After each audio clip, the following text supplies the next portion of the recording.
gone. We used to be.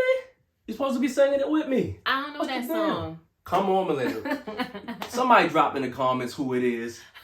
Come on, like, we got an Earth, Wind, and Fire. It's a classic. Okay. After the Love Is Gone. Okay. After the Love Is Gone. Yes. That is the topic of this series. Yes. So, last week we talked about going back. Yeah. If you haven't seen it, then you need to go back and check it out. But this week is getting personal. We talking about you. Yes.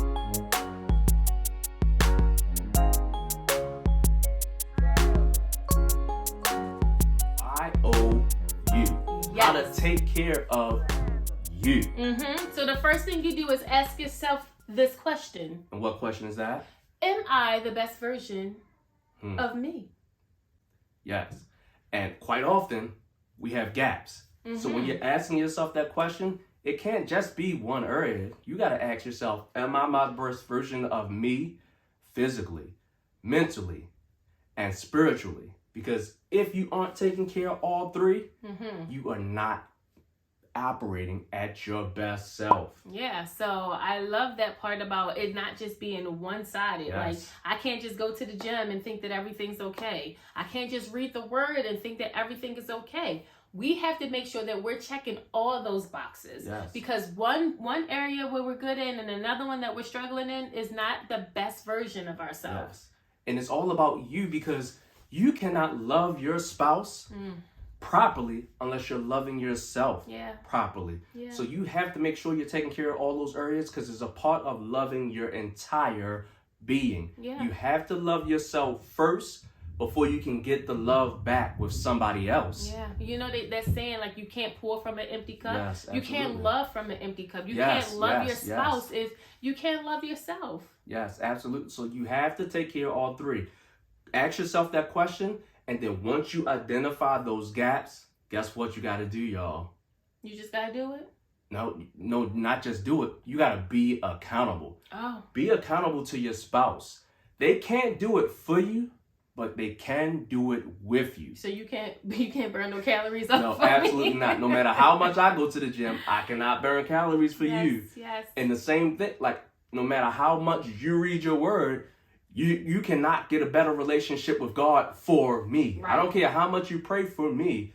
I have to do that work myself, and I have to allow myself to be accountable. Because if that's a gap, again, like, I can't check myself. Yeah. So what you can do is you can even go to your spouse. Once you've asked yourself that question, you can go to your spouse and ask them, so that they can offer their feedback. Because a lot of times, we got our blinders on. We only see certain things, or we can only see certain gaps. And your spouse may be able to kind of fill you in on those areas that we're kind of blinded to. Yes, and it's a connection point. Yeah. So again, when you identify those gaps and then you allow yourself to be held accountable, like I said, your spouse can't do it for you, but they can do it with you. So you're building up the intimacy when you go to the gym together. You get those endorphins, up and going or whatever. Whether you go to the gym or maybe you go on a walk together. Yeah. You go to your favorite park and you just walk together. And again, it's allowing you to connect with your spouse in a new way or in a different way. Same thing spiritually. Maybe you're in your word and your spouse is not. Do a Bible plan together. Yeah. Again, build up that spiritual intimacy by connecting in that particular way. Yeah, that's so good. And then once you allow your spouse to hold you accountable, you have to understand where your spouse is coming from. Like, they're coming to you with an open heart or a good heart, and they're coming from a good place. So anything that they say to you, they're not trying to hurt your feelings. They're really just trying to make you better. Yes. You're trying to love on yourself, and your spouse is trying to love on you too, and you're trying to get the love back. Yes, and the last thing that we have to do, don't talk about it, be about it, and do the work. Yes. Just do it. Just Yes. like Nike said, just do it. Yes. Because at the end of the day, like, once you identify those gaps, if you just leave them, they will continue to be gaps. Yeah. And you won't be the best version of yourself. So, we often talk about love. Well, they should love me unconditionally. And you are absolutely right. Godly love is unconditional. And no matter what, they should love you. But guess what? Attraction is not unconditional. attraction actually has ebbs and flows. Yeah. So if you aren't operating at your best self physically, then your spouse probably has fallen out of love with you, that feeling of love, because whatever that attraction was before is no longer there because you're not at your best self. And it's the same thing again, spiritually and mentally. Yeah, like it can even be, you know, that small stuff like how you respond, or like how you guys interact, or like things that you used to do for each other. Like you start to love those things, and like you want those things, like you feel connected with those things. And then if you stop doing it, it's just like, what's going on? You know? So like be mindful of how you respond to your spouse, or the things that you used to do. Like maybe you used to, like I'll throw myself under the bus. So I used to take Al's shirts to the cleaners all the time, and then like I got away from it, and he said, hey, you know, what's going on? You know, you stopped taking my shirts to the cleaners. And in my mind, it didn't matter to him that much, but when he shared that with me, it let me know that no, he really did care, or he really did enjoy or like that I did that for him. So it was something that I picked back up on doing. And let's go a little deeper. Like maybe you guys met, and in order to actually get her, you started to go to church with her. And then after you got her, all of a sudden, church became a last thing on your priority list, and you stopped going. You stopped being in your word. So now you're not operating at your best self. And sometimes, to be truthful, we hide our shortcomings or our gaps from our spouse when we're dating. And we talked about going back last week. You hid it from them when you were dating, and then you got married and it was revealed. And now this is who you are, but it's still a gap. Your spouse wants you to be at the best version of you, because when you're at the best version of yourself, guess what? The attraction comes naturally. It's hard to fall out of love with somebody that you are extremely attracted to. Again, across the board.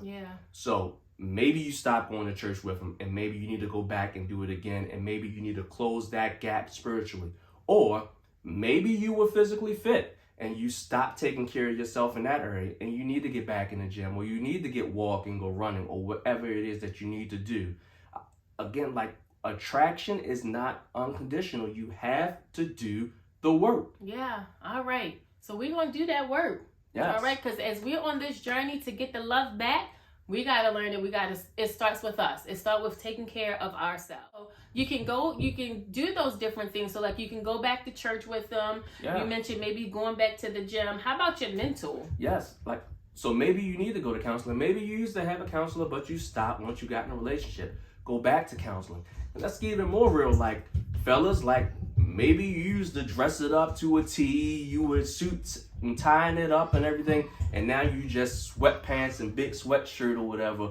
Or maybe you once had that six-pack, and now it's the dad bod and the butt belly's rolling, whatever. And yes, they still love you, but maybe they aren't attracted to you anymore. And again, like, you have to do the work. Or let's get real, ladies.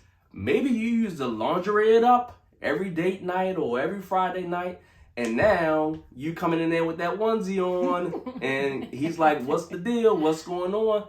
Again, like, we can make it fun, we can laugh about it, but the reality is you got to do the work. Because the attraction often is the reason that we say, I don't love you anymore, or I love you, but I'm not in love with you anymore. All right, guys. Thank you so much for joining us. If you haven't already, check out our video from last week and check out some of the other playlists on our channel. If you haven't already, subscribe, turn on the notification bell so you never miss a video from us, and we will see you guys in our next video. Brag on it.